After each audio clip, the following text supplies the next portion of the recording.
time this one time. Holy crap, we are live. I know you folks love it when I'm like my virtual pants down when we go live, not knowing when it's going to put us live. Folks, it's a Friday night. Welcome to the Iron Rations live stream with Joe the Lawyer. And hey guys, how you doing? For those who've been following along in the month of February, it was a shit ton of live streams here on the Tavern Chat YouTube channel. Kind of exhausting, a lot of fun. We've picked up a lot of viewers. I really do appreciate folks. You like what you saw, you subscribe. If you like what you're watching, if you enjoy this, subscribe to the channel. Hit the notification button because being subscribed doesn't really do shit. I think. That's what I've heard. Comments help, yes. I think too. And we don't generally have a lack of comments. We usually have a frequent amount of comments, and I appreciate that, especially during the live stream and after the live stream. Yeah, it all works, and it feeds Joe and I when we're doing this because oh god, yeah, definitely. So just for our friend Tim, yes, we know we were fucking late. Go fuck yourself. It says, let's get this shit show on the road. Unquote, yeah, with all due respect, we're going to throw that out there. So we got a couple of things that we want to touch upon, but I guess we'll go with the one that's most, I guess, D&D relevant because it involves Wizards of the Coast. Yeah. Wizards of the Coast is now like a standalone division within Hasbro. And I don't know exactly how that works. Yeah, when I worked retail, I worked for Stearns Department Store, and Stearns Department Store was a standalone entity within Ally, which then became federated. Yeah. But then you had other chains like A&S that were not standalone, that didn't have a corporate identity. They were just part of the Overlord. Well, apparently now Hasbro has carved out Wizards of the Coast to be their own entity. Yeah, now, which is interesting because I see like the article I think you're probably leading to is the movie thing here. And Hasbro, I'm reading the article says that Hasbro has provided updates on the upcoming Dungeons & Dragons and Magic the Gathering entertainment projects during an investor call. It says Hasbro's E1 division, E, lowercase e, capital O-N-E division. So Hasbro has this E1 division, which seems to be, I don't know, entertainment, I guess, in like the movies and media more than miniatures and games and books and shit like that. So if Hasbro's E1 division has some sort of latching into Wizards of the Coast, what does that mean? Is it truly a subsidiary? I don't know. That's interesting. Well, it is interesting. What I did read, and this is, and I'm going to give a number out here, and I literally could be full of shit because I don't have the article in front of me. Speaking of full of shit, just as a prelude, guys, I had a late dinner, and it was a very greasy dinner. It was a steak wrap, and if I go away for a few minutes and Eric's on his own for a while, I would just leave it in. Yeah, just feed me in the chat with your questions at that point, and just say I'll be lucky it's a virtual. Meeting that Joe and I are doing. If you hear the headphones drop and footsteps running, you'll know what the fuck is happening. I'll be right back. Yeah. So, but I believe I heard a number being tossed around of either 140 or 180 million that was generated by Wizards of the Coast in 2020. So, that being said, how much of that is D&D? Probably not a huge amount, unless you think that, well, did they get paid now maybe for licensing the movie rights now that it's coming closer? I don't think that, by the way, Tim, I don't think, well, actually, no, you're right. Just make sure you mute or remove your headset before you go. Yeah, it's a wired headset, so don't worry. You'll hear the thump of the headset on hit the ground. Yeah. Ka-dunk.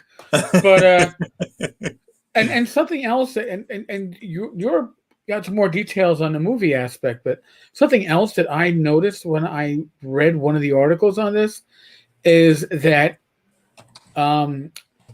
electronic media is being given to Wizards of the Coast. Really? So, yes. So and that's interesting. Now, why would Wizards of the Coast get their electronic media? Well, oh yes, and Wild Die Woodard, Wizards of the Coast has a new logo, and I have a secondary screen. I could actually screen share this if I figure it out. Nice. Yeah, I just have to. But they have a new logo. But if they're getting the electronics versions of this stuff or the digital, it means that if you're playing the Waterdeep game on your phone or other stuff, I guess that's going to be fooling. Of course, I can't even spell Wizards of the Coast. That's why Google can't figure out what the hell I'm saying. But if you are licensing through Wizards or your digital material, that should increase Wizards' money and their value. Mm-hmm. And you got to, and not being a conspiracy theorist, and Joe and I did not discuss this beforehand. But I'm gonna throw this out there because I am certainly occasionally a bit of a conspiracy theorist when it comes to a lot of this stuff. Could they be setting? We've been talking about this in the past, and people are like, "Oh, there's no way that they would ever sell Wizards of the Coast." Well, you've set it up as its own division. Mm-hmm. So if it's its own division, if it is basically something that could be sliced off if necessary, are they setting it up not immediately down the line? Are they setting it up to maybe not even sell it off, but to spin it off? Now you can maybe spin off Wizards as something that is majority owned by Hasbro, but maybe they still can put an IPO out on it. I'm wondering too is when you look at Wizards, right? Everybody looks at it as one thing, but what is Wizards of the Coast? I mean, there's a couple big things in there, right? Number one's Magic the Gathering, which dwarfs, I think, D&D. Even though D&D and Magic Gathering had the best years ever, well, guess what? COVID. Nobody's got shit to do. You can't go anywhere. I wants to play D&D or online or whatever. No, right. Probably not coincidentally, Roll20 probably had a fantastic year as well, right? So that's the new Wizards of the Coast logo up in the main screen sharing that. It's interesting, but it modernizes it, right? Yeah. It's going for a different feel, and these events I think are. Oh, I removed Joe. Oh crap! Hold on. Yeah, I'm gone. Sorry, Joe. I removed you instead of removing the secondary stream. I was like, what happened there? Yeah, I'm reading the article here. It says, at a PAX 2021 investor event, Hasbro announced they're reorganizing the whole company into 3 divisions: consumer products, entertainment, and Wizards of the Coast and digital gaming. The consumer products will handle Hasbro's traditional toys and games. Entertainment, responsible for the company's film and television content. Wizards of the Coast new division will continue to make Wizards' existing games like Magic the Gathering and Dungeons & Dragons and lead an aggressive digital transformation of those games and license Hasbro's gaming IP for other digital products. So maybe we'll get a fucking decent D&D video game. Maybe something better than the MMO, the DDO Online, Dungeons & Dragons Online MMO. That needs a freaking update. It's still using the 3.0 whatever system there, But they're doing well. They're doing well this year. Well, there's stuff going on there for Wizards of the Coast to be its own division, its own name, its own identity. We're giving it a new logo. Yeah. That new logo is being prepared to be put on movies and other stuff. And that also means that if they're going to put out a digital version of a Hasbro property, like, I don't know, Hero Quest, right? The Hero Quest. Yeah. It kind of kickstarted, being that it was done on Hasbro's own platform. Mm-hmm. But if they did something like that and said, we're going to give you a digital version, well, then those funds would help support Wizards of the Coast. So there's a lot of stuff going on. The weird thing I'm looking at here, it says that guy's name is Cox. Sorry, it's funny. I'm still... he said Cox. Sorry. Cox said the Wizards is building a robust new IP pipeline, hiring key talent from Ubisoft, BioWare, Warner Brothers, and Disney to explore fantasy-adjacent genres like sci-fi, action, horror, and collectibles. I said horrible because it probably will be. Whenever you do something in-house like that, dude, just license the shit. Just license it out to somebody else. What the hell you're doing? You can't hire a programming division from scratch and start. You're too big a damn company. I don't think that'll ever work well. And it says they're looking forward to our next big tentpole franchises. Over the next 5 years, they're going to launch several successful new brands focusing on what defines our success today, namely fantasy-adjacent genres to appeal to the lifestyle gamer, like sci-fi and horror, with games that offer deep world building and a consistent drumbeat of content that supports long-term engagement, punctuated by epic play DNA that crosses borders and generations. What the fuck does that mean? What the fuck did I just read? It's marketing speak, and I'll tell you part of what it means. It means that they want to do, what do they call it? DLC content, downloadable content. So, hey, we're going to give you the game for free, but if you want to play the expansions cost. For digital, it's incrementalism, or the whole idea back in the 80s and early 90s, hey, we're going to give you your first bag of crack, and it's free. But after that, we've got you hooked. You're going to want to come back for more, So and we see that already on your phone with the games you get on your phone. Mm-hmm. It's like, oh, I can play the latest D&D game with Warriors of Waterdeep. But if you really want to succeed, you'll pay $49 to upgrade and get the latest pack of gems and whatever else, because that's where they make their money. You have to remember when 4E was coming out, 4E was designed initially with the mindset of we are going to do an MMO at the tabletop. In other words, MMOs came from tabletop gaming. Mm-hmm. All right, and then tabletop gaming Magic the Gathering mixed in. Remember, there's a lot of that bullshit mixed in there too. Yeah. But they said, hey, we're going to take this, and because MMOs are getting a monthly fee. Yeah. So the money in an MMO is not so much, and the MMOs learned this over a number of years, is that you can give away the game so long as you're charging a monthly fee. Or even now with like EverQuest, you can play without paying a monthly fee. Mm-hmm. But if you really want to spend time in it, you're gonna subscribe. And that's what they want to do. So that's what they were hoping to get with 4E, and that's why they were working on their own VTT. And then that shit went nosedive when you had the murder suicide. Oh yeah, I don't know about that, but they just had a few guys resign, like say the D&D, what is it, D&D Beyond, whoever the hell their online platform thing is. I don't even know what it's called.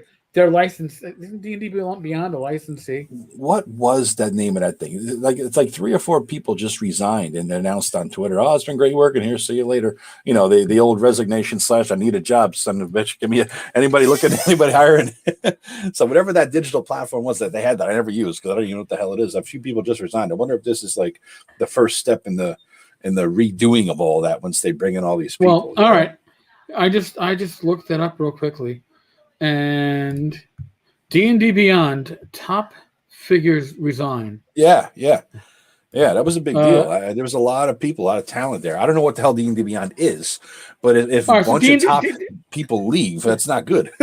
Well, D&D Beyond is how you get your digital content for D&D. Oh, is that how you do it? Officially, legally? Is that how you do it? Yes, that's how you do it. After the lead writer, James Hake, announced his departure a couple of weeks ago, the other figures at the top of the D&D Beyond decided to leave the company. Right. In particular, there are 3. This is from AROGED.com. If I can't figure out how to pronounce your fucking website, maybe you didn't spell it right. Yeah. In particular, there are 3 prominent figures who decided to follow Hake in resigning from the company. The co-founder of D&D Beyond and vice president of tabletop gaming, Adam Bradford, community manager Lauren Urban, and creative director of the company, Todd Kenrick. It's a set of official tools that accompanies the 5th edition of Dungeons & Dragons. D&D Beyond also contains the online versions of the official books that are part of the version of D&D, including manuals, adventures, and other supplemental volumes, as well as providing digital tools such as character generator and character sheets. So basically, if you want to map out your character's future, this is like what you You had third-party programs that could do it for Pathfinder. This is what you got for All right. D&D. List of monsters and spells that can be sorted and filtered. An encounter generator and an extension Twitch Interactive. In addition to official content, it also offers the ability to create and add custom content created by the community itself. Huh. So is that going away too? Are these people going away? Is that going away? Well, here's my guess. All right. Yeah. And again, folks, neither I nor Joe have inside information on any of this. No, I'm not Doomcock, everybody. If you know who Doomcock is. All hail the future ruler of the earth, but I'm not Doomcock. I have no sources. I have no spies. Yes, although you do hide behind the mask. I do hide behind. Yeah, I am. I'm not. You Doomcock. could be Doomcock. Yeah. Deathbringer, whatever the hell that is. But here's the thing, folks. D&D Beyond operates under a license. They are licensed by Wizards of the Coast. In other words, they're licensed by Hasbro. If Wizards of the Coast now, if their new umbrella is to include the digital aspects, obviously they would be the ones involved in licensing. But it could be too is that Wizards of the Coast is angling to turn D&D Beyond into something under their direct control, their direct umbrella. And now there's a few ways you could look at this. Are the people involved resigning because they don't want to get bought out? Maybe D&D Beyond is going to get, brought in whole cloth. Because, like you're saying, you just can't start up your own division. But usually what companies like Hasbro or Amazon or whoever does is they buy out a smaller company. And then they're like, okay, well, we just absorbed whoever and whatever. But now we have our artificial intelligence division, which we wanted to get, but we don't have to start it from scratch. We bought out somebody else. And what happens when they do these buyouts is they get rid of, a lot of times, the upper management because they're not, unless you're bringing them in because of the upper management, unless the upper management is somebody that you feel is the heart and soul of things. A lot of times companies feel that upper management of a newly acquired company is saddling them with issues that they don't want. Well, here's the thing. I mean, just to think about upper management and whatnot. I mean, maybe something controversial I'm going to drop here, but Hasbro, even Wizards of the Coast, they are not creative, innovative companies, right? Hasbro's been making the same fucking Monopoly game for a thousand years, right? That's the Hasbro division. They make the same games, Hungry Hippos, whoever make it, they make the same shit forever. Now, if you look at what Wizards of the Coast has, right? Magic the Gathering created 20-something years ago. They don't do anything creative. They closer to 30 years ago. 30. All they do, though, when they make new shit, they put out new cards with pictures on it and make the shit more convoluted in terms of new shit, that new rules or whatever, new cards. That's not being creative. That's just adding on layers on top of something somebody already created. Same thing with D&D. They inherited all the IP of Dungeons & Dragons for decades from really creative people, and all they did is just copy and cut and paste bits and pieces and stuff into making 5th edition. They're not creative people. And so if you're going to bring in a division of what digital creators, that's actually creative people. These people actually have to do something with their fucking brains, with their imaginations, and put something out there digitally into the world. And that takes some talent. Wizards of the Coast and Hasbro, I don't think, have the ability to foster that level of talent in-house. They should just stick to fucking licensing and go with like that route, Well, but here's the problem with licensing is that obviously you're not keeping all of that pie for yourself. Yeah, if you can bring it in-house, then you control the pie. Now, what's interesting is now we're going to build off your Magic the Gathering part. Wizards of the Coast has licensed the Lord of the Rings and the Warhammer 40K, and I think there were some other licenses involved in there for use with Magic the Gathering. Yeah, that's interesting. That's really interesting because, I mean, like you were saying before, Warhammer 40K, they haven't been in business with them in any official sense since, like, what's the late 70s? And then Middle Earth is opening up. I mean, if Wizards of the Coast can pick up Middle Earth as for the D&D part, then it might be growing some growth. But again, it goes to show not using any imaginative ability within Wizards of the Coast. They're just taking somebody else's creative thing and then sort of like, using it for their own. They're just adapting it, right? Right. I mean, that's all it is. And to get the 40K license, that's for years, something like Warhammer 40K has been competition for Wizards of the Coast, right? Games Workshop and Wizards of the Coast have not really worked hand in hand in a long time. Not since I guess the early '80s when Games Workshop was a distributor for TSR. So and now it isn't the Warhammer fantasy that's being brought over, at least not yet, but it is Warhammer 40K. Now, Lord of the Rings. The other interesting part, Lord of the Rings, right now, and we go off on tangents, but they're all linked in some way. Yeah. Right now, right before Joe and I logged into this, I checked in on the One Ring role-playing game second edition. As I am watching this, I am watching the Kickstarter. It's Kickstarter. Yeah. It's got 5 days left. It's got 11,000 backers. It has raised $1,381,191. Jesus. So it's probably going to hit at least 1.5. Could it hit 2? Yeah. It's possible. It's got 5 days left.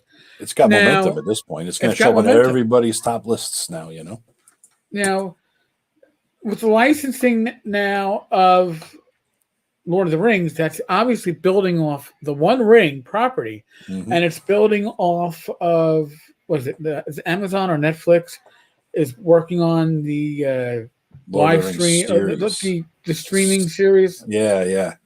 It's going to be set back in the Second Age, though, or something. It's not going to be it's back in the old fight, with the elves against Morgoth or whoever the hell, or that kind of thing. Yeah. So, Jesus. I mean, it's interesting what's going on with that, and we're seeing all this intermingling. Yeah. Now, again, last year, D&D or Wizards of the Coast had a great year. Why is that? You would say, how could they have a great year if people aren't physically going to shops? Obviously, Magic the Gathering online was a huge property last year. Also, when it comes to the D&D property, virtual tabletops were huge last year. Yeah. I've spent a lot of money on Roll20. We're playing 5e enough that I'm like, and I saw some guys, they were doing real cool things. Like Rob Connolly, actually, he bought the books, the Player's Handbook, the Monster Manuals, all this stuff. And I'm like, he was able to pull up all these things like really quickly, and I'm like, geez, that's pretty cool. And so a little extra cash, So I'm like, let me buy a few things. And I actually bought stuff for my brother too, as he runs his games with it. And it's really nice. It's helpful to have. And I question myself because I'm a purist with books and pen and paper. But as I move more and more of my pen and paper shit onto online, I'm like, I feel like a trader. But God, it's so easy and cool, Yeah. Well, and now we're looking again. This is a sign of the pandemic, and you would think a business like this would take a hit, but obviously not. Now, why is that? Well, part of it is Roll20. Roll20, I don't know whether the number was 8 million or 10 million, but they claim to have that many users. That means registered accounts. Is that active accounts? No. However, even if just 1 in 10 is active, you're still looking at 1 million players. If 1 in 10 of those active accounts is used more than once a season, you're still looking at 100,000 players. That's a huge customer base to work upon. Yeah. Now there are a number of VTTs out there, and I'm going to be playing around with and checking some out. Now my default one for years has been Roll20 because it worked for me as the minimalist VTT user. However, I've seen and heard good things about Foundry, which I want to try. But here's something that a lot of folks don't know. I did not know. Now, only 2 of these VTTs, well, maybe not. There might be a third yet, and maybe Foundry. Well, I know Roll20 has licenses from Wizards of the Coast. So Wizards of the Coast sells their adventures, their modules. Yeah, they do. That's what I bought. Yeah. Pretty much when they release on Amazon, you're getting stuff that can be released on Roll20. That's awesome. Fantasy Grounds has the same deal. But Fantasy Grounds has something that Roll20 does not. It has a license, or in their store, they have a rule set for AD&D 2E that is supported by Wizards of the Coast with the second edition core books. Interesting. Plus AD&D and 1E and 2E adventures. John Miller just made a good point there. Now, he was leading me right to that too. What you were saying there. What are the odds that Wizards will buy Roll20 or other VTT? That makes me, as what you were saying there, Eric, was I'm wondering if Wizards is going to move that shit back in house, because look at this D&D Beyond thing we were talking about before, right? The digital content people. All of D&D's digital content, as you said, is spread out right now over the tabletops, the virtual tabletops. Right. It's a huge chunk of it is on DM's Guilds, and right, all the old classic modules and content is there, right? And then you have whatever the fuck D&D Beyond had. You could buy shit on there, right? And so you have all these different outlets of digital content, how to use that to license it. It seems like they're getting rid of the existing base infrastructure. I would not be surprised if they started pulling back content from licensees, just to try to go in house. Because if they're going to go hire all these Ubisoft people, like they were saying there, John actually said that too. They're hiring Ubisoft, BioWare, Warner's, and Disney. Yeah, if they're going to do that, they may decide to do a lot of this shit in house. I hope that God they don't make an MMO in house. That'd be a disaster, because, like I said, this leads to the whole creative brain drain. Right? They don't have enough people there who are creative enough. But if they start pulling their shit in again, who knows? We may have the big terror like we had 9 or 10 years ago, and then he pulled all their digital content from RPG Now or Drive-Thru. Remember that? It was. Were they merged at that time? They might have been merged at that time. I know I had a lot of products that suddenly you couldn't even access. Yeah. You were given 3 days to go in, or 2 days to go in and download all your shit. Which was terror forever. That should have refunded. They actually should have refunded money on that. But in any case, there's certainly stuff going on, and for D&D Beyond is a money maker. Okay, that's a ka-ching situation. So for people in their top positions to say, hey, you know what, it's time for me to bow out. They can see the sign coming. They have the inside information. Yeah. Again, maybe the license isn't going to be renewed. It hasn't happened. It's not like it hasn't happened before. Yeah. I don't see. Here's what I don't see. I don't see Wizards of the Coast pulling material back from the VTTs. The VTTs too much money, right? are huge, and I suspect that Wizards of the Coast, well, they may at some point, if they want to do a VTT of their own, it's going to happen. Yeah. It would have to be next generation, and it would have to be something that would not impact their current sales on Roll20 and Fantasy Grounds before they announce it. And then it could, because you have to go 3D. You'd have to have 3D miniatures and a 3D playable screen. You can move around. You'd have to be able to say, I cast Fireball, and your little fucking guy on the screen moves his hand and a ball of fire shoots out of his ass. You know what I mean? It's going to have to be something like that. Otherwise, what are they bringing to the table? Unless they up the game. Why would I move from Roll20 with all the content I fucking bought? Why would I move from Roll20 to go to something new unless it really upped the game like that, But this all falls into place, too, with what I've argued in the past. Are they going to put out a new edition of D&D? And I don't. I think I don't see it. I don't see it happening either. I don't either. And the reason why I don't see it is because Wizards of the Coast controls the official content, right? Yeah. And now they put out the official content on D&D Beyond. So when you're playing with the D&D Beyond, and I think D&D Beyond is kind of the default. If you're running Adventurers League stuff, you have to get your updates from D&D Beyond to the rules. So if they're going to change, I don't know, the stat array and adjustments for a race, or they're going to say elves and goblins and kobolds are no longer evil, they don't necessarily have to put out a new edition to do that. They just have to update the digital content that is referred to in official games. This goes back to what I was saying before. I don't think they have the qualified staff left to do such a thing, Eric. The last time they put out a new edition was what, 8 years ago, 8, 9, whatever the hell it's been, 7. When they started working on it hardcore with the qualified staff, they've downsized. I think I'm pretty sure their staff since then.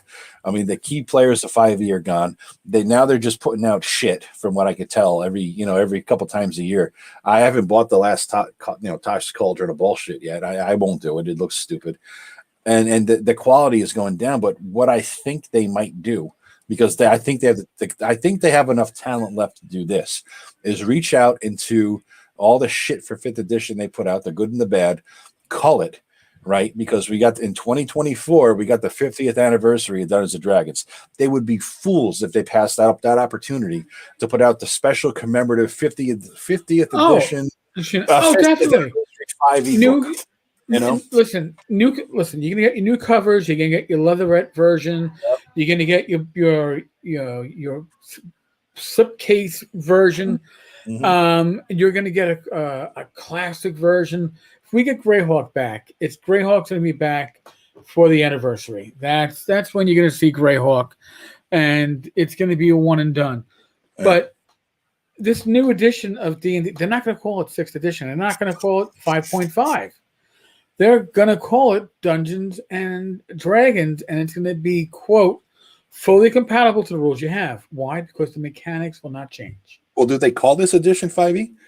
I have to look at my book. I don't even know. I think it's just called Dungeons and Dragons, ain't it? Yeah, D&D, Player's Handbook. There's nothing on the back, on the side or the back of this book. It says, when you're on the very back, when you're very ready, expand your adventures with the 5th edition of the DM Guide and Monster Manual. That's all it says. Right. That's at the very back in small print. The marketplace for 5e is still supported. They're still making good money. And they've seen the Paizo step in shit. Yeah. Okay.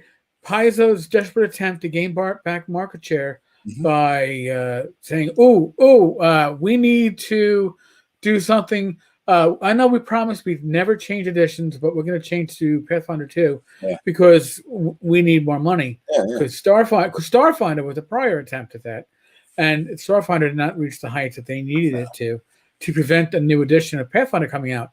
But now, I'm going to have to actually open up my blog, because I touched on this. When it comes to the numbers, they're doing good. Overall. I just read that they're up. Here it is. I got it right here. Record-breaking years for Magic, up 23%, and D&D up 33%. Cox said. Sorry, Cox. Our Hasbro digital licensing business grew 17% year over year, and combined with Wizards, the segment totaled $907 million in revenue last year. So they're just growing. Why would they? I mean, you make a new edition when nobody ever buys your splat books anymore, right? And it costs too much to fucking print them out paper. Nobody's buying they're still making money. They still have a lot of new people who are buying shit, and it's only grown in the last year because of COVID. I mean, but now I think you're going to double down and say, look, we're popular, we're great, we're awesome. Let's invest in all kinds of. I hope it sounds like they're doing the Gygax move of 1983. You know what I mean? It's like, we're making millions. Let's bring in the hookers and blow. Let's go crazy. I mean, it's like, we need a new D&D cartoon. Yeah, let's go to Hollywood. I hope they don't do that, because it's going to go bust. Now, here's the thing: like Fantasy Grounds, and we got the numbers. Not that guy got hookers and blow. I'm just, no, he did. I'm not saying that. I don't want to talk about that. I don't know about the hookers, but I know about the drug abuse. And I got that from a family member. In any case, So now, up until the pandemic, up until last February, there were about. I'm just going to go from the 5e figures alone, because 5e is the big kid, and everything else gets dwarfed. On Fantasy Grounds, roughly 20,000 game sessions in the month of February 2020 using Fantasy Grounds. By April, that number was over 80,000. It was 84,000. And by January of this year, 2021, 95,000. Okay. So now, and like I said, there are different numbers from Roll20. Roll20 doesn't tell you the game sessions played. It does tell you, though, Roll20 will give you an idea of like the market share on their platform. But in case of Fantasy Grounds, where is it? 71% of the sessions on the Fantasy Grounds virtual tabletop, were 5e. Wow, yeah, that's it's huge. That's nearly 3 out of 4. Now I'm going to count Paizo, and I'm going to say Paizo because for the numbers to actually compare, we got to include Pathfinder 1, Pathfinder 2, and Starfinder. If you compare those 3 titles, they get 15% of the market. Jesus, and probably I bet you it's more 1 than 2, because the Paizo, the fans of Paizo are like the number cruncher types. Well, guys who would have had a slide rule in their pocket 50 years ago. You know what I mean? You got to have a fucking number cruncher slide rule to make sense of that. It's 7% for 1E and 6% for 2E. Yeah, called it. Yeah, and 2% for Starfinder. Savage Worlds actually comes in at 3%. I heard. How's Cthulhu doing? I heard Cthulhu was doing pretty good on Roll20 or whatever. Are they doing good on that too? They're doing well enough to make the list. Call of Cthulhu, 1,600 game sessions this past January. That's not bad. Yeah. Like I said, I got to really do a deep dive into the Roll20 numbers. I had missed that they had released an OR report. They used to when Roll20 released an OR report. I used to get a notification in my email, but over the last couple of years they changed. I guess their community managers, so they no longer send those out unless you're N-World and you get the notification. But it's interesting, though, right? Isn't Roll20 the biggest one? Roll20 is the biggest, but there's some of it's hard to judge because again, Roll20 doesn't tell you the sessions played. It'll give you and it doesn't. They can't. It's like comparing apples to oranges. Yeah. Yes, you can say, all right, well, you got more fruit in your basket, so you look bigger. Yeah. And I would say, if I was a betting man, I would say, oh, you want me to put 1,000 on that? Roll20 has a higher subscriber base. Definitely active subscriber base. It's been around longest. But, I mean, yeah. No, it hasn't. Fantasy Grounds has been around longer. Really? Fantasy Grounds was around. Oh my God, I'm gonna date myself when I'm gonna tell you how far back Dude, we're all dating ourselves in COVID. It's not safe otherwise. Don't worry about it. Oh, okay. Well, thank you, Joe. Yes. We're not swiping left or right. We're just not bothering to swipe. Oh God. I'm looking at my subscription now. My brother loved it. That's my brother in the comments. Just Mike. He just said, "I got news for you, Joe. Even when this virus is over, I'm still using Roll20 projecting onto the big screen for my campaign, even when we're in person." Yeah, he loves it. And you gotta get news for you too. You're gonna and all your next X presents for your birthday, whatever, are gonna be Roll20 modules. So figure out what you want, because actually, when you get it, it helps me. But yeah, I'm looking at my Roll20 subscription. I've been a member since 12/21/13, and I got 1,054 hours played at this point. I've been doing it forever. I'm used to it. You know what I mean? So it's like I have to check mine.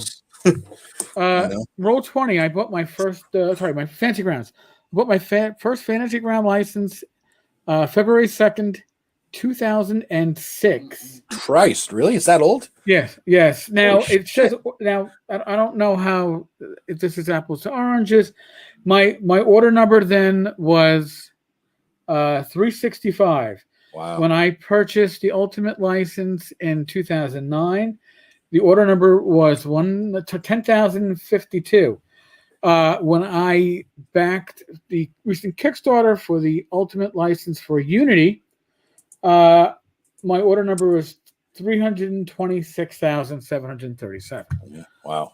So now I will swing over to my God, Joe, I haven't logged into my Roll20 account in months, and I didn't know. I didn't even know that I could look up the. It's right on the initial page, Eric. As soon as you hit roll20.net, enter. It's the very top page under your top right corner and your name there. So while you're looking that up, I'm looking at John. Okay.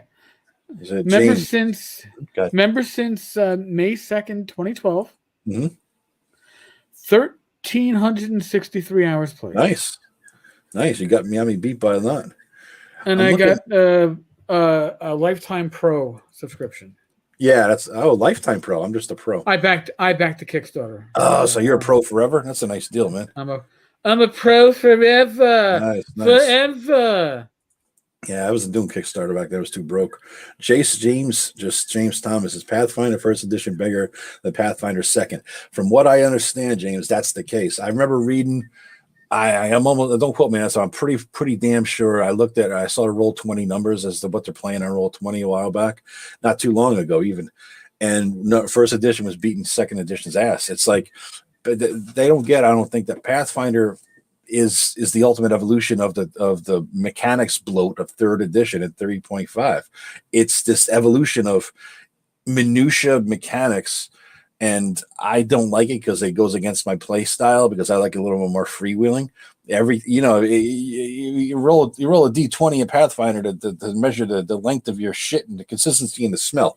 Everything is detailed. You know what I mean? I don't like that much. But the second edition Pathfinder went to try to pick up some of the people who were attracted to 5e. In terms, I bought the play test rules, and it's a little bit less mechanical crunch, a little bit more freewheeling, and it doesn't appeal as well because the Pathfinder crowd likes the fucking railroad and a mechanic for everything. They like to min-max and play that type of game, I think, you know? Well, to each their own. Now here, I'm looking at the fourth quarter OR report. Actually, Roll20 numbers for the fourth quarter of last year. Now remember, 71%. Put the link in the chat if you could, man. I'm curious. Throw the link up in the chat if you could. Yeah, hold on. Let me do that for you. Oh, yeah, sure. For all of you at home can read this as well. That's all right. So there's the link up in the chat. Now Now where did my link go? There we go. So now we said 71% of campaigns or active game sessions on Fantasy Grounds were 5e. It's about 53% of campaigns are 5e on Roll20. Yeah. Nearly 15% are uncharacterized, and 12% are other games. So don't even ask how that worked out. But their second most popular would be Call of Cthulhu at 10%. That's what I was saying. Cthulhu is big on Roll20 for some reason. I don't understand why. It's huge. Pathfinder is 3.69, second edition 1.58, and Starfinder is 0.66. Yeah. So you add those together, and you don't even get 6%. You don't even get Cthulhu. So if you add out the Paizo numbers, you don't even get the 6% of you're not even the Roll20 games. Yeah, so think about how much market share Paizo has lost. Mm-hmm. It is scary if you are a company like Paizo. You thought that you had found the golden calf, you know. It's like we're good, man. We're good. It's like no, nothing. And even D&D 3.5, D&D 3.5 for fuck's sake is around 1%, and Pathfinder seconds 1.5. Holy shit, you know? Holy shit, man. That's interesting. That's interesting. Now on Fantasy Grounds, 4E actually hit 1%. I know that one stood out to my eyes. I was like, shit. But I mean, you got to realize that VTTs. Yes, as COVID gets more controlled, as the numbers start going down, as people start going, hey, I can go to my game store and game. I can go to a convention and game. I can have non-family members that aren't part of my immediate circle at my house. I can have my friends at my house, and we can game again. Mm-hmm. Are the numbers going to change on the VTTs? Yes, but they've gained a huge share that they're not going to lose. Yep. People have learned that VTTs might not be a perfect replacement for tabletop gaming face-to-face, but they're certainly effective. And if your group is used to it, it works. You know what I mean? That's the thing.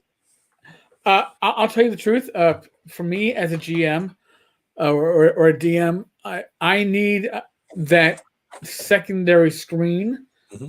If I'm going to run something like Roll20, which is why I'm glad that my setup here, my secondary workstation I got the second screen, because I need that second screen not just for game material, but I need that to put my visuals of my players.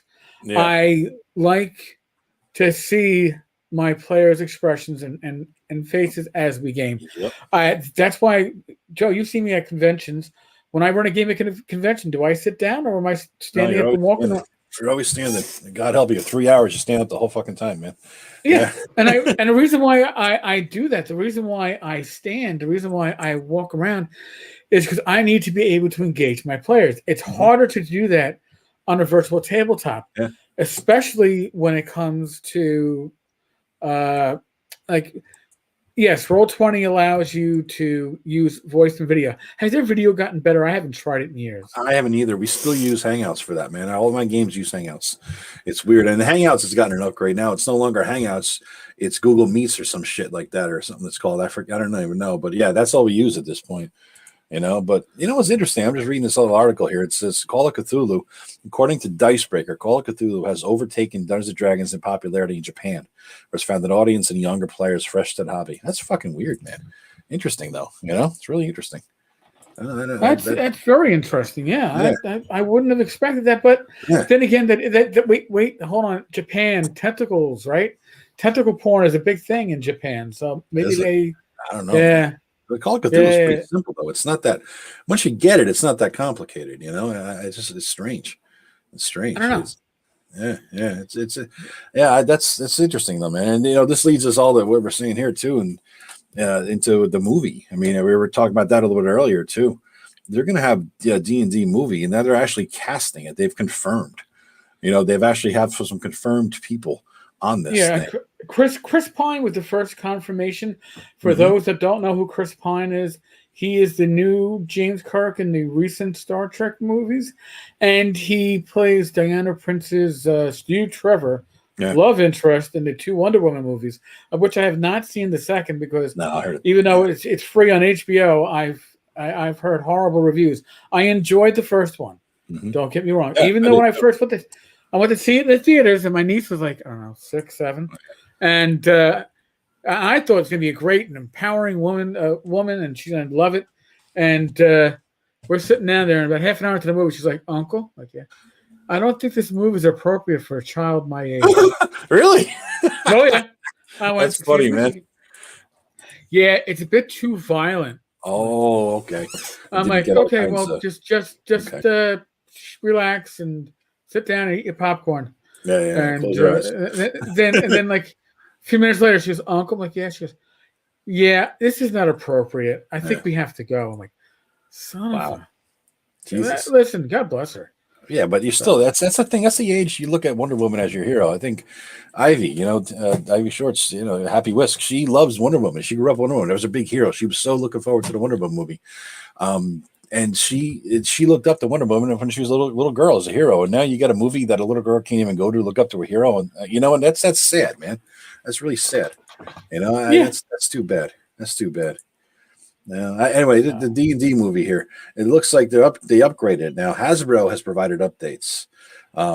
During an investor call, Hasbro's E1 division confirmed that the upcoming movie will blah blah blah begin production this spring. So that's fucking now, right? So in the next couple months, E1 also confirmed the lead cast is Chris Pine, Michelle Rodriguez, Reggie Jean Page, where the fuck that is, and Justice Smith. I don't know. Is that Justice Smith one of Will Smith's kids? I have no fucking idea. And they all 4 actors are joining the movie. This is the first time that E1 confirmed the news. They're actively developing multiple Dungeons & Dragons TV products with the goal of releasing the first series soon after the launch of the D&D movie in 2022. Currently, the Dungeons & Dragons live-action movie is scheduled for release on May 27th, 2022. So they're hitting next summer for the big weekend, right? They're going to make a Magic the Gathering film. They're going to be a Magic the Gathering animated series for Netflix. And for 2022, they're building a lot of franchises around D&D and Magic the Gathering. It's huge. I mean, they're really going fucking balls to the wall with this thing, I think. It's interesting. I wonder what the hell they're going to do, because the D&D movie, you don't have, unless you bring in Drizzt, right? Drizzt, where the hell it pronounces his name? The dark elf with the 2 swords and a fucking cat. Everybody wants to play a dark elf now. I want the cat. Unless you bring in his story, they don't have a story. there is no D&D story, right? And then unless Right. there's probably going to be a Forgotten Realms because that's the world they push. But Forgotten Realms has every single archetype and every single book, movie, TV series of all from the dawn of time on, from traditional Tolkien elves and dwarves all the way up to tieflings and dragonborn and all the other bullshit, happy horse shit. Now the Teenage Mutant Ninja Turtle turtles, you know what I mean? It's too much of a mishmash of a world. It's going to be a mess. I think it's going to be a fucking mess. They're not going to have a consistency, you know. Well, Justice Smith is not Will Smith's kid. Okay. He's his own person. He was one of the stars, or had a role in Jurassic World: Fallen Kingdom, Detective Pikachu, and All the Bright Places. I don't know those movies. Well, I know the first two. Never saw them, obviously. Yeah. All the Bright Places did not see. He's 25. So That's interesting. John Miller saying John Francis Daly and Jonathan Goldstein are screenwriter and director, could actually be good. I don't know who the fuck they are. I'm not up on this stuff, but whatever. You know, I mean, I hope it's good. I don't want to poo-poo the whole thing. I hope the fuck it's good. I hope that I could go see a D&D movie, but I think somebody brought up once that they have no exact tradition in terms of a story to tell. Right, it's a setting, it's a game, it's books. Unless you go Dragonlance or unless you go Drizzt, there's nothing that the public would recognize as traditional D&D. Right. And I really think Dragonlance is the one that crosses over to the general populace more than Forgotten Realms. And here's the thing: as we all know, there was that lawsuit over Dragonlance. Boom. Yeah. Dragonlance. Now, here's something that's very interesting. And since we were talking about Wizards of the Coast being spun off as its own entity within the company, its own standalone division. There were two lawsuits: the Gale Force 9 lawsuit, which was over licensing, and that was a miniature, right? The mini licenses. It was that and translations. Oh yeah. So here, now think about it, right? What was Wizards of the Coast? What did it look like that they were trying to do? They were trying to get out of licenses. Maybe they were trying to get out of the D&D Beyond license. They're trying to bring all this stuff in-house. Yeah, that goes back to that. Yeah. Again, no inside information, talking on my ass, making assumptions, asking you and me, whatever. But I find the Dragonlance situation becomes even more interesting since that got settled. The books are going to be coming out. Now, and of course, Tracy Hickman had a social media implosion shortly afterwards. Really? Which I don't remember the details of it. I'll be honest with you. You're another one who knows. Yeah. Yeah, but suffice to say, it sounds like Wizards of the Coast was trying to neaten things up, and somebody inside the company was trying to neaten them up the wrong way to enable this to happen. It's like, all right, was this licensed with Wizards of the Coast? Was it directly with Hasbro? Another subdivision? Was that why these things were involved? Gale Force 9, the licensing with Gale Force 9, maybe that's now part of directly with Hasbro and not with Wizards of the Coast. Who the fuck knows? All this shit. I mean, Wizards of the Hasbro puts out fucking toys, dolls, little miniatures. You think that they would have tucked that stuff in house when they bought Wizards of the Coast, all the little minis of the Beholder and the Goblins. You would think they would have had some kind of ability to roll D&D minis in house, for God's sakes, or at least use the same, companies or something. I don't know. It's weird that I got to go to WizKids to buy my damn minis, and their crappy ass website that they have, and find out what's out and this and that, Again, that's one of those licenses. Now, it sounds like that's a license that may be through one of Hasbro's other divisions going forward. It sounds very confusing. And I'm sure as a consumer, 99 out of 100 of us don't give a flying fuck. Yeah. It's those of us that are a bit more wired in that you start you pull at the threads, and when you start pulling at the threads, you're like, oh shit, now the shirt's opening up. Maybe I shouldn't have. Oh, well, all right, it's already opening up. I'll keep on pulling at that thread. Oh shit, now this needs some major repair work. Yeah. Who knows how far you got to deep, before that happens. They could do a good job, because let me tell you this. I watched something. I've been seeing a lot of good reviews about Superman and Lois, new CW series. And I know CW, the whole the whole fucking Arrowverse went to the sewer. I admit to being an early fan of Supergirl. So this is, I was into it. I liked the show. It got so fucking stupid. I gave up on it, as well as I never really liked the rest of the Arrowverse, but I used to watch the crossovers. There was a guy who played Superman in some of the crossovers, even though he didn't have a series. They gave him a new series now called Superman and Lois, and it's set 15 years or something after the crossovers. And let me tell you, this gives me a shred of hope that they could do a D&D movie well, because Superman's been around for a million years, right? And everybody knows the whole story. But they told a new Superman story while adopting some of the same great themes that make every story good, right? They talked about the human struggle of Superman. He's a father. He has 2 twin boys. One of them has issues. They're going to start high school. He's married. His kids don't know he's Superman. He's trying to save the world and be there for his kids' baseball. It's all the shit that makes. I was choked up watching the show at least 5 or 6 times last night. I was actually legit. Anybody who has a son, any man with a son, I don't even have a son. Any man with a son will get choked up watching this. It hit all the right buttons. I was talking to my brother who says, some of the shit you saw coming, but I said, yeah, but it came in a good way. It came and it made you happy. Even though you may have seen a couple of things coming, it made you happy when it got there. As long as they tell a good fucking story that hits all the right heartstrings and plays on all the real emotions, and they tell a story rather than promote agendas, and that's all I'm going to say about that. Now, you all know what I'm talking about there. As long as they tell a good fucking story that hits the right elements and makes you feel something, they could do a good job. It doesn't matter if it's Dragonlance, Drizzt, or some generic world, not even Forgotten Realms or Greyhawk. They could do a fucking great job. That gave me hope. I mean, this movie, this Superman and Lois, seemed like it was written in 2003, before the time of troubles. Yeah, it was, dude. You got to watch it, man. You got you got to watch it. It's an hour and a half premiere episode, the pilot episode. It's on demand on CW.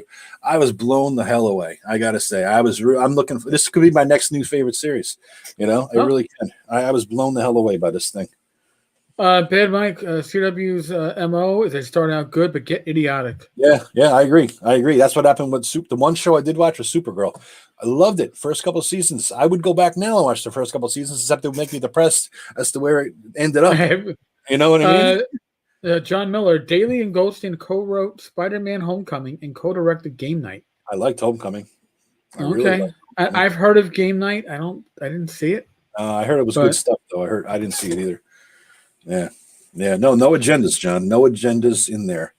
Oh, yes, I guess. I'll get you. Sorry, John. What are the odds the D&D movie will be an original story and or in a new world? I don't know. Here's one that we haven't even addressed yet. Yeah. What if the D&D movie uses the Magic the Gathering setting for its setting? Oh boy. Okay, because then you're crossing over 2 IPs from Wizards of the Coast. It'd be a brilliant, stupid idea. You know what I mean? I'm just saying, man. It's a possibility. How else can you? How do you maximize the exposure? Well, yeah, we got a good number of people know D&D, but how many Magic the Gathering players are there? Yeah. Now, if we build this movie as the D&D movie powered by Magic the Gathering, think about it, and then we could throw in new spells for D&D that will release in a new book will, but there'll be spells that are based upon the Magic the Gathering IP, and then move it from there. I hope they don't bite off more than they can chew. Just do one thing at a time and do it well. It's like remember what the hell was that City Slickers movie? What's the secret to happiness? Just do one thing, right? Wasn't that the rule? Wasn't that his law? Just one thing. Do one thing and do one thing good. Yeah. But stick to what you know. Here's the thing. We know historically D&D movies suck shit. So they had Jeremy fucking Irons. He's a goddamn Academy Award winner. Literally an Academy Award winner in like 1983 or something for some movie. And they had him in there as the bad guy. And how could you get an Academy Award winner in there and fucking blow it? Oh God. He was fantastic in the Borgias, that Showtime series. I think it ran 3 seasons. Amazing. Fucking amazing actors. One of my favorite series ever, the Borgias. The Jeremy Irons one. There was another shittier Borgias series somewhere else, but this was a fantastic one. You see his true acting grit, and this guy had it. He has the chops, and they fucking used him in that and blew it. Fucking blew it. Yeah. I got a thing here. I was looking up the movie and I found is an article on some dicebreaker.com. 6 things the new Dungeons and Dragons movie needs to do to become a critical hit. Now, right away, if they mention critical hit, I know where they're going to go with this, right? So let's see. Critical Role, man. Critical Role. Ooh, yeah, exactly. So here, take inspiration from the source. That was my thing. There you go. So here's the number 1 point. Take inspiration from the source material. Now, to my point on that is, what source material? They don't have any true source material. They got some stories. Yeah, we're going to go back to, we got to, make sure you cast Mordenkainen's Disjunction. Yeah. And, Tensor's Floating. I cast Tensor's Floating Disc. All right. Yes, there we go. We went back. Use magic hand spell. That'd be a fun one. Rated R. No. We're going to get in trouble with the magic hand spell. Here's where they fail. Number 2, pay attention to actual play podcasts and video series. And there they have a big fucking picture, a goddamn Critical Role cast with what's his face right in the middle of it, right? No, that's the thing you don't do. You don't pay attention to them because that's not what D&D is played like. That's not what D&D is all. Critical Role is not D&D, motherfucker. It's not how people play it. But what they're saying there, though, is that they want Critical Role made into a fucking movie. And no, I mean, well, maybe, but not. That's not your D&D movie. That's your Critical Role movie. Yeah. Critical Role is its own entity. It is. Okay. It is. It's not D&D though. Whatever the fuck they do on there, I've only seen a couple episodes. It ain't fucking D&D. I can tell you that. Steve, any movie promoted with the D&D brand is doomed to fail. It's not a video game property. It just won't work. It's got nerds in the basement stink all over it. That's true. And Steve, congratulations. Horrors of the Sepulchre, even though I think it might have spelled sepulture wrong. Still, it might take the British spelling, but we'll differ on that. That fucking funded tonight, dude. You kicked ass. You got 186 backers with $2,823.29 Canadian. So what is that, like $18 US? How does that work? Canada, something like that. They got that plastic. Yeah, I don't know how they fucking count money up there. But here's cheers. Here's my my raspberry lemonade. Hey, say Zine so Steve could do a drink again like he was doing last time.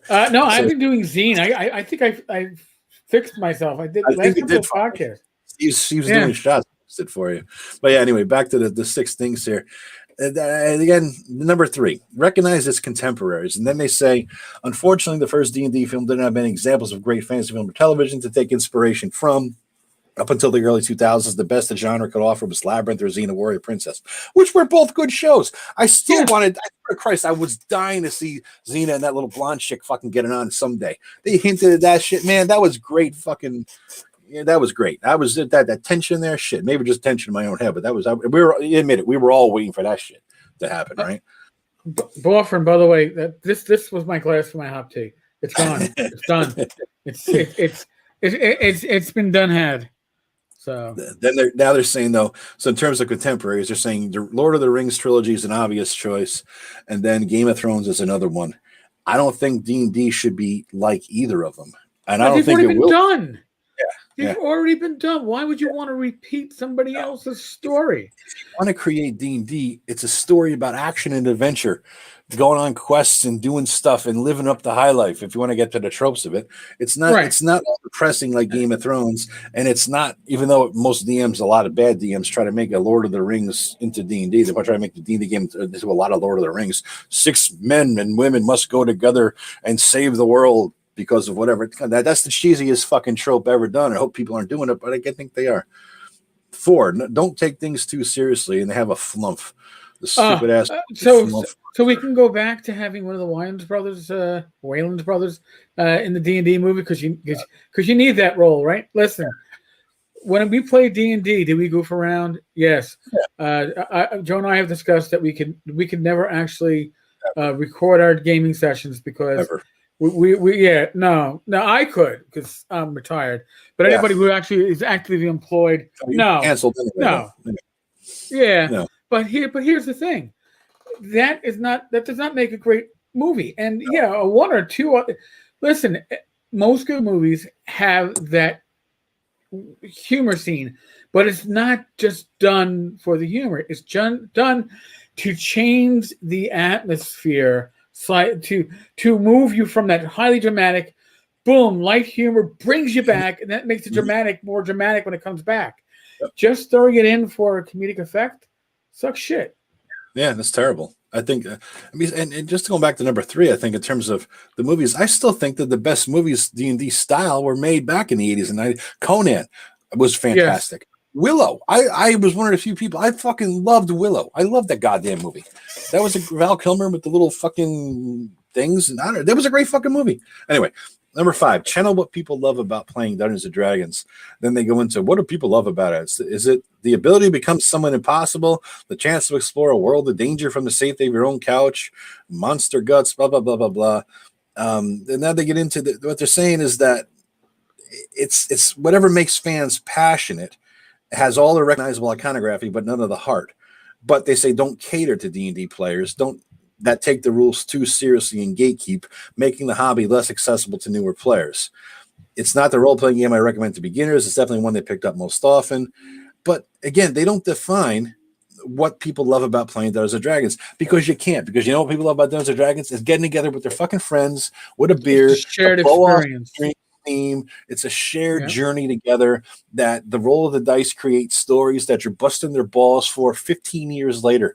You know what I mean? I played last night with Matt Jackson's game and his killer. Oh, here it comes. I told you we'd always get a Matt Jackson shot in here. Yeah, so we're playing this game last night. All right, so I'm sneaking ahead. We're in a hole. We had a couple of followers upstairs guarding our loot and all this shit. We go into the hole 2 hours later. We come out of the hole. Our followers, some of them ran off with our loot. So we're like, fuck you, followers. We're going to fucking take your head Highlander style. We chased their asses down. Now, you told us that a few followers took our shit. We're adventurers. We're going to whoop their ass, right? A couple second level, third level. We get to there. The followers emerge. Next thing you know, there's a fucking troll from hell. There's a super powerful wizard. There were wolves, this and that. I'm like, motherfucker. Followers took on our shit. Hey, I'm climbing a tree. I'm up there hiding. I'm a ranger. I'm up in the tree. My sneak didn't work to get there. The dogs detected me. I went to shoot my bow. To surprise them, I rolled a 1. I fucking had to roll a dex check so I didn't fall out of the fucking tree. I barely made that.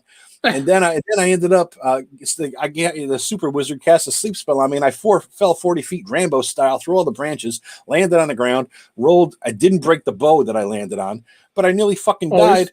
All this just before the fight even began. And that's the kind of shit rolls and shit luck that I'm going to tell stories about for many fucking years and bust Matt Jackson's balls for being a super killer DM who hates his players. You know what I mean? But that's the essence of fucking D&D. That's when you play the game, you tell these stories forever. My brother still busts my balls that I killed this fucking guys with 15 trolls with longbows back in AD&D days when the trolls couldn't even use longbows. I had a thing I wanted to get to. He had to go. You know what I mean? Gotta move it on, man. Gotta move it on. I gotta move the internal plot that's going on in my head onto the next phase. And your guys living just got in the way of that shit. What can I say? But I mean, that's the thing you're never going to capture. You're never going to capture that in a movie. You can't. It's impossible, you know? And then number 6, I don't think it needs any discussion because number 6 is hire a diverse team and sensitivity writers. Oh, because, well, you know what? I don't even know if I even want to step on that. I'm just leaving it alone. It is numerous bags of burning shit just placed in front of us. But here, John says that, according to Wikipedia, Sweet Pea Entertainment was one of the production companies for the new D&D movie. They had the rights. And they have maintained the rights, and yes. So, but I believe that they have basically licensed their rights to others, but they're involved in they're going to get paid well if the movie does well. But I don't think they're actively involved more than being. We got the rights when, we didn't think it was going to be worth all that much. Conan the Barbarian short on YouTube? No, Cohen. Oh, Cohen though. Is that a typo or did you make? Cohen? No, I think it's a Cohen. I'm gonna have to look. It could be the Jewish barbarian. We could find out later. I have no idea. Have to find out. Film rights did not include Dragonlance, Forgotten Realms, Eberron, or anything else. The case. It may just be the D&D name, and they may not have the rights to any of those shit. You're right. Right. So it might be, but so they could do a Forgotten Realms movie and therefore not need Sweet Pea, but if they want to use the D&D on the movie Dungeons and Dragons, they got to include Sweet Pea into the. So Sweet Pea's gonna get a good deal out of it, I'm sure. Yeah. Sensitive murder hobos, Bob. Yeah, exactly. Terry Pratchett. Yeah, that would be not good. You should have a Terry Pratchett anything movie. There are some Terry Pratchett stuff out there, British stuff. Not. Oh God, they were on Amazon or Netflix. I did watch them. It was a Christmas special and stuff. There was one about the postal built, off the postal book. Yeah. They're not bad. They're actually they're a lot of fun. I agree. What you just said about Fafhrd and the Grey Mouser has got to be written, but it won't ever be made in this day and age. These are two guys who go out, kill shit, take their stuff, come back, party. The equivalent of strippers blow and rock and roll. You know what I mean? And they go out and do it again. That shit would never be made. It wouldn't be Fafhrd and Grey Mouser. David's like, Cohen is from Discworld. That's right. Cohen the Barbarian. Okay. I forgot about that. Yes, and Hogfather is available. That's one of the movies that's available on demand from Discworld.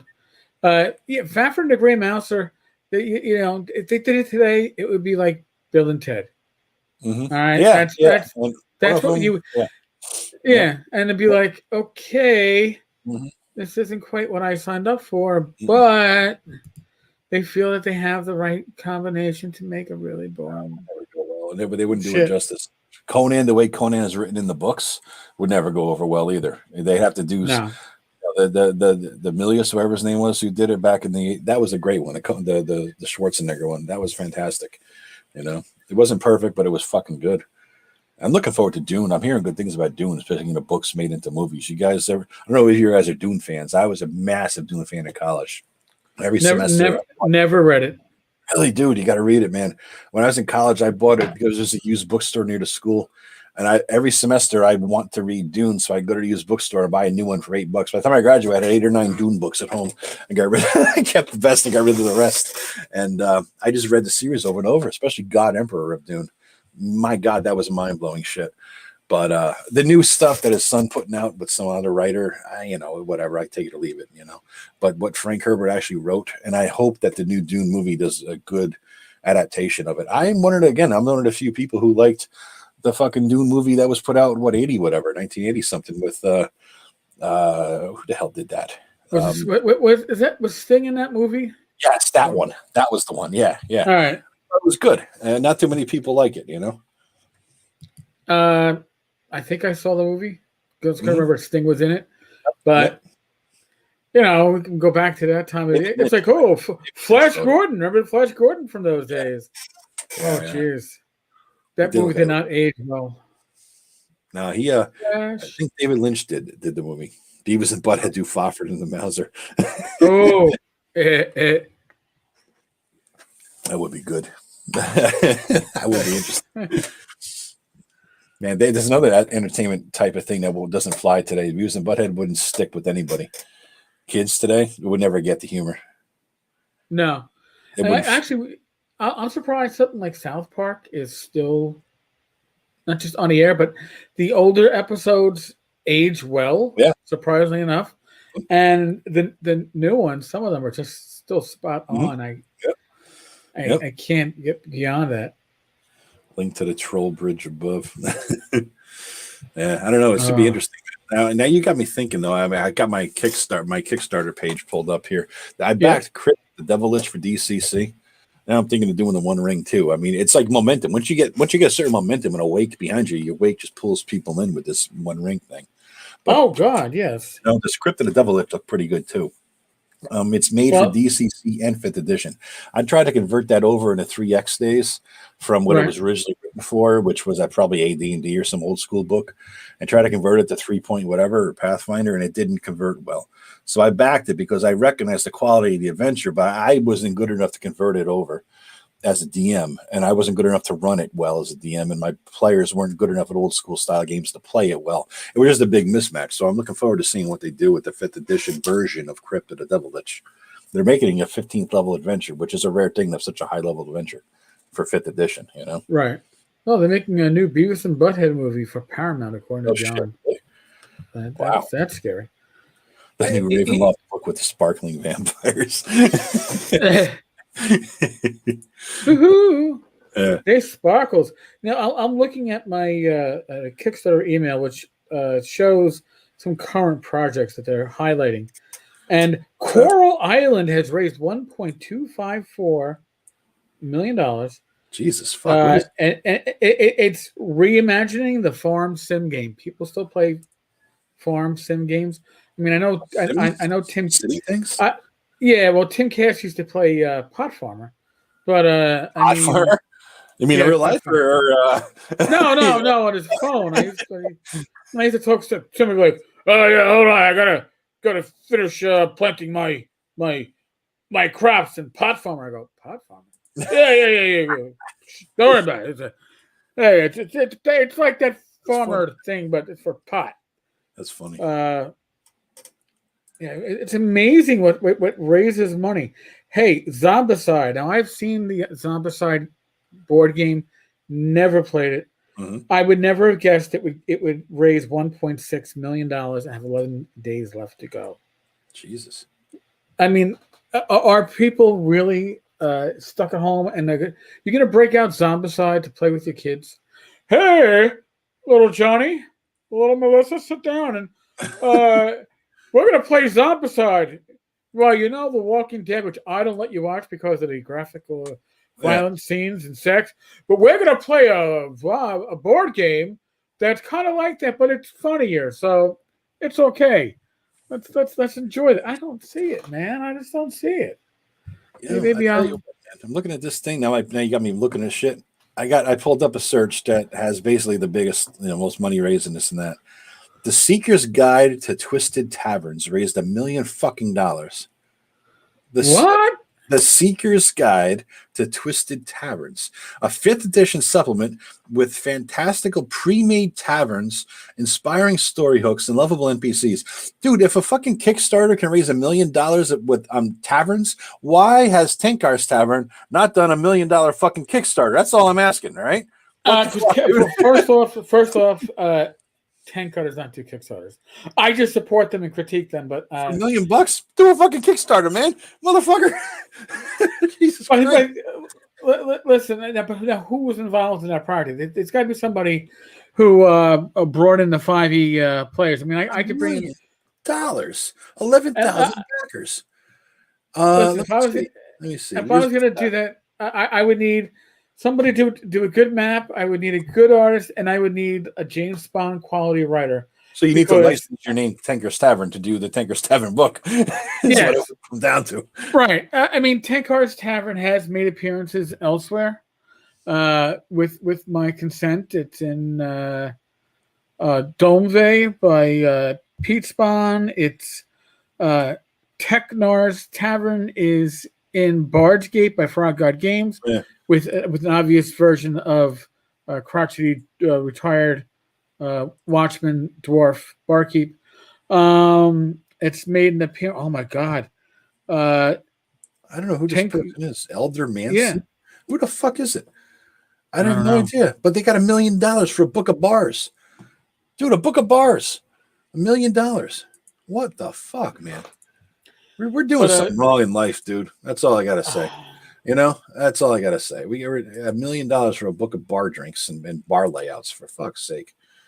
I mean, my God. And then I see the One Ring there showing up. They got the one ring I can understand. That's an IP that's a solid IP. Mm-hmm. I can't see raising $1 million for a book, but then again, think about it. You could raise $1 million for a book about fantasy bars, but Frank Metzner couldn't raise $250,000 for his fantasy setting, and that tells you some skew up on the priorities amongst, I guess, the newer gaming public. Mm-hmm. I don't know.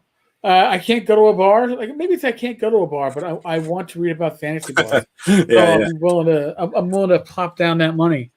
I don't know.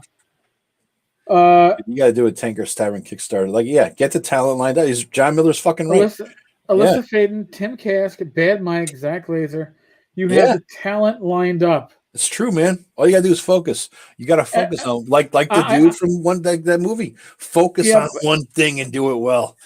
I just don't want to get into an argument with Tim over the pay scale because I got into one with him because I wasn't even the person he thought I was. This is after he had chemo. Yeah, See, a little chemo brain. So he gave me a tongue lashing, and then afterwards I realized that he thought I was Bill Webb. And my thing was I wasn't wearing a raincoat. I was wearing pants, and I didn't have Crocs on. So and I'm heavier than Bill Webb. So and shorter, but all right. Be it as it may, yeah, you know, I don't know. I don't see the money there. And be honest with you, I'd rather pay the talent than pay myself. So, still, it's an idea, man. $1 million Kickstarter. That's a thing from the man who criticizes Kickstarters. That's fantastic. Tenkar's Tavern. You can pull it up live. Playing your own Tenkar's Tavern. There are multiple versions of Tenkar's Tavern for your world. You can have one on your space outpost.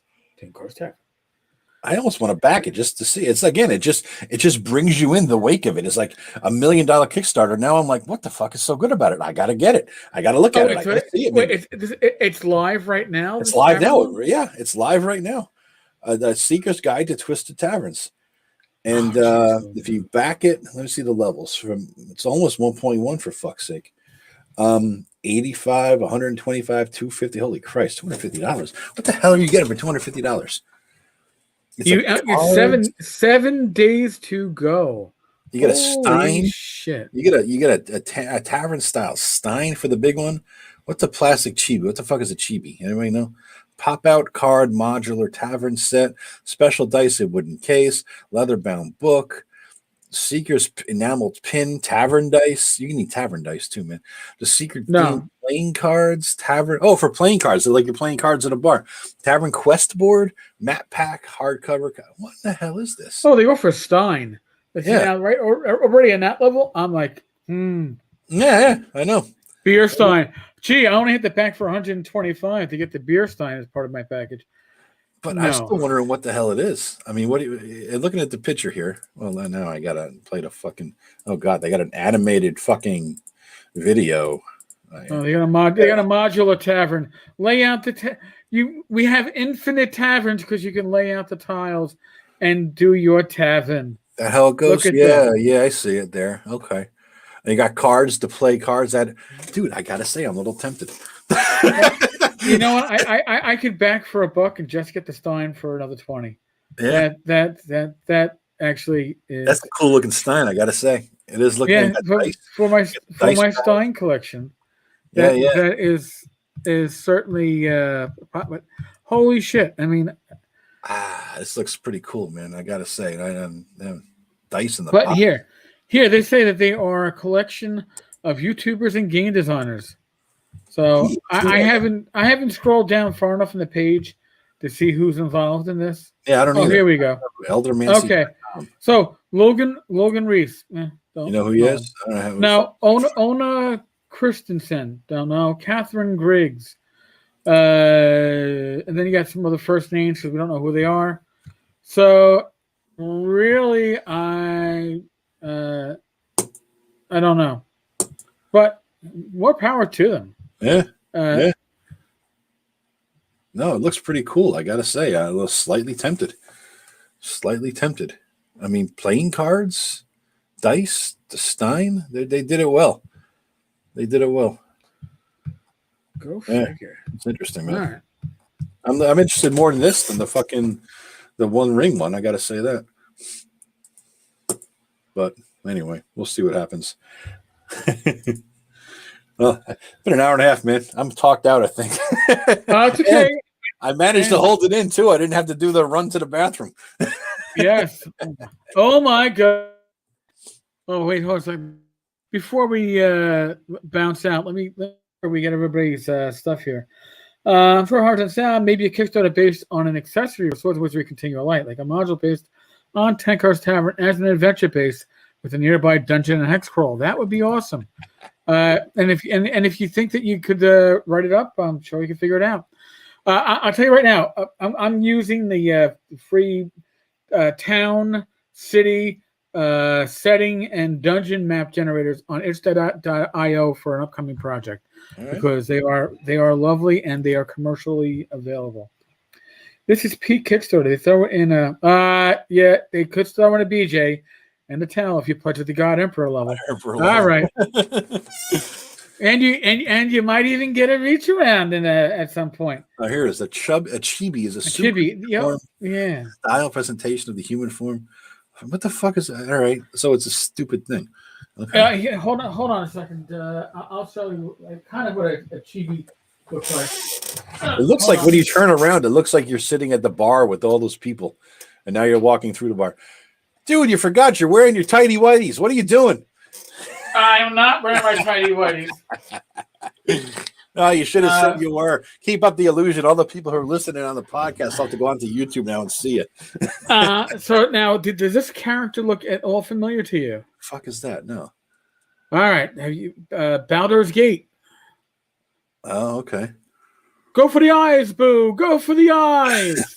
No, I don't think I played Baldur's Gate actually. Oh, okay. And then of course, usually they have the oversized heads, the chibis I've seen. Yeah. So I guess Space Ghost wouldn't quite count. His head isn't too oversized.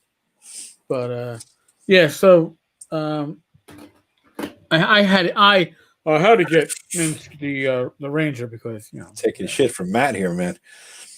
Wait, Matt actually logged in? Oh, he logged in, yeah. I wonder if he heard us busting his balls about his counter last night, but yeah. All right, we'll get to Matt in a second. Yeah. David mentioned that the Barrow Maze Dwarrel Delve will be kickstarting in a few weeks. Yes, I that should be great. We'll have to grab, maybe we'll grab Greg one day to That'd be cool. on here. He was in our chat last week, wasn't he? He was talking to Yes. Yeah, Greg, and we can have a college professor with us. So, folks, if you want Joe and I to really appear as stupid as we can be, compare us to a college professor. Oh, I didn't know he's a college professor. I'll have to start reading up on some shit. Oh, great! And Greg teaches game design in college. Really? Yeah. I didn't know that. That's interesting. Crap design, and you. What? Yeah. The whole bit. Yeah. Well, I have this. Collection. Let's see what else is here. Looks like a bunch of lame gamer bling to me, but that's why I was just. Yeah, it looks interesting though. Of course, Eric has one. You're fucking. Of course, he's busting your balls again. It's okay. Yeah. The official Tenkar Tab Kickstarter could one up them by featuring a genuine stone or a pewter stein. But if you did that, then only one have one prestige item apart from the books. It doesn't become a nightmare. Yeah, imagine. Yeah, you know what? I'd have to get a professional involved if I was including anything other than the adventure. And I don't know if I want to do it. Yeah. If you want steins, I still have. Oh my god, there are still Tenkar's Tavern steins available. I'd have to remember what my which of these print on demand locations I had the images up on. Probably should figure that out for one of these days. And Joe, I did go to law school. I am a lawyer, but I don't practice law. I do something sort of like related to it. And so to have me give any legal advice on anything is sort of like having a doctor perform surgery on you, but he went to medical school 25 years ago and didn't do anything related to it since. So, yeah, you don't want that.